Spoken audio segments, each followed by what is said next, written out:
안녕하세요. 오늘은 여러분들이 편하게 누워서 생각해 볼 만한 것들을 가져와 봤습니다. 여러분도 같이 한번 생각해 보셨으면 좋겠어요. 제목은 좋아하는 것들을 생각해 보기. 내 인생 가장 좋았던 영화 1번 Everything, Everywhere, All at Once 2번 내 사랑 3번 월플라워 4번 해리포터와 마법사의 돌 5번 사도 6번부터는 적혀있지 않습니다. 내 인생 가장 좋았던 음악 이소라의 눈썹 달 수프얀 스티븐스의 캐리 앤 로엘 베이비페이스의 그로운 앤 섹시 이진아의 보이지 않는 것 아델의 21 노보 아모르의 캔낫 비 왓소에버 7번부터는 적혀져 있지 않네요.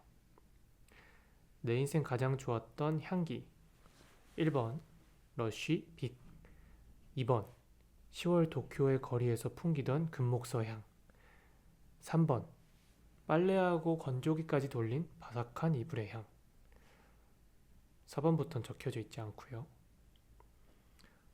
내 인생 가장 좋았던 장소 1번 엄마가 교회에서 돌아오면 괜히 장난치고 싶어 숨어 들어갔던 안방의 장롱 겹겹이 접혀 쌓인 이불 위 2번 도시의 야경을 내려다보며 불안을 이겨낼 수 있었던 어느 오사카의 전망대 3번부터는 적혀져 있지 않네요.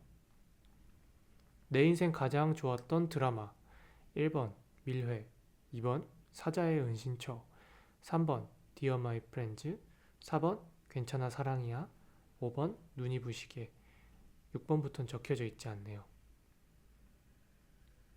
그리고 이렇게 적혀 있습니다. 이렇게 생각해보니 그 어떤 것도 10개를 손꼽을 수가 없다는 것을 깨달았다. 뭐만 하면 탑10, 탑5 해대는 릴스에 지겨워서 그렇게 줄 세우는 게 좋나 생각하다가도 그 나름의 의미가 있다고 다시 생각하곤 한다. 이렇게 쭉 나열해보니 난 단 한 개의 영역도 탑10에 가려내지 못했다. 내가 까다로운 탓일까? 아니면 기억력이 떨어지는 편인가?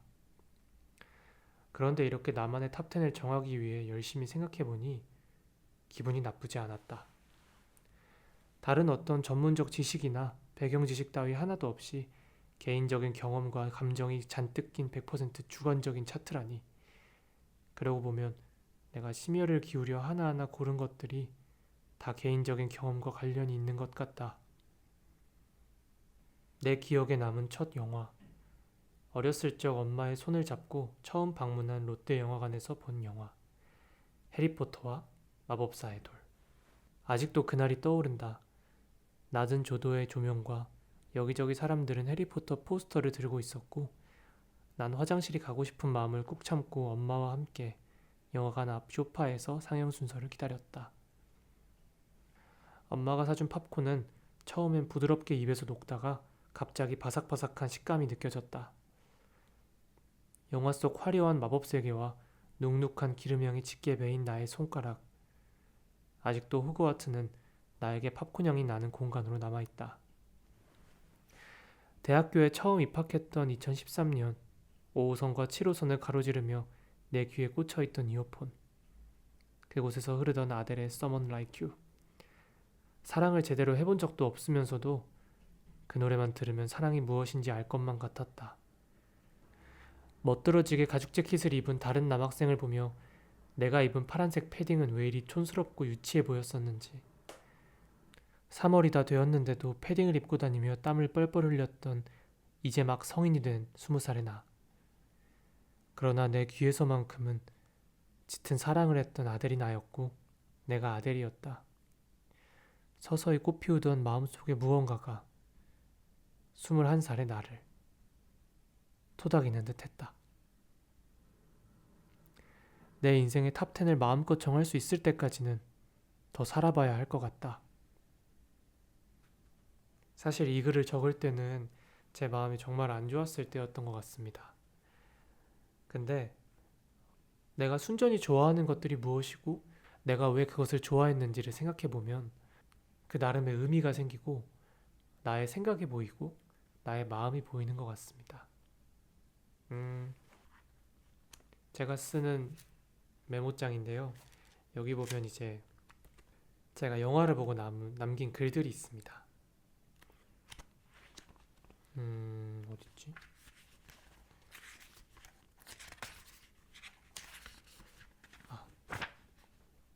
리버스 엣지라는 넷플릭스 영화를 보고 쓴 글입니다. 리버스 엣지. 굉장히 선정적이고 감당하기 힘들 만큼 차가운 시선. 현실이라는 잣대를 들이밀었을 때도 판타지라고 치부해버리기 어려운 순간들을 포착해 담아두었다. 실수하고 탐하고 집착하고 사랑하고 공허하고 질투하고 미워하고 회피하고 방관하고 오해하고 좋아하고 걱정하고 헷갈리고 생각하고 외롭고 방치하고 왜곡되고 겁먹고 포기하고 기대하고 소외되고 표현하고 온갖 것들이 모여 고이고선 썩어 냄새가 풍기는 그곳 리버스 엣지에서 하루나의 태도는 답답하기 그지없다. 자아가 없는 듯이 그저 다가오는 모든 것들을 받아들이기만 하는 태도. 가끔은 감정이 없어 보이기도, 가끔은 포기한 듯한 태도. 그럼에도 이 영화의 정수는 하루나의 마지막 인터뷰에서 수렴한다. 살고 싶어요. 느끼면서, 상처받으면서, 회복하면서, 잊어가면서, 그렇게 살아가고 싶어요. 이렇게 간간히 영화나 드라마에 대한 리뷰도 이렇게 글로 적어가면서 진행을 해볼까 합니다.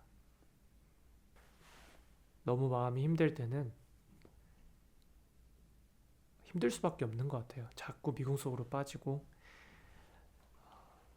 혼자 있다 보면 혼자 있는 그 방이 점점 좁아지거든요. 나는 점점 더 커지고 그럴 때는 힘들더라도 씻고 나와서 밖에서 환기도 좀 하고 커피 한 잔 마시면서 내가 좋아하는 것이 무엇이었나 하나하나 생각해보면서 그것들을 되돌아보는 것도 좋은 것 같습니다. 여러분들도 마음속에 탑10 계속 정하시면서 살았으면 좋겠습니다. 저는 다음에 또 용기 내서 돌아오겠습니다.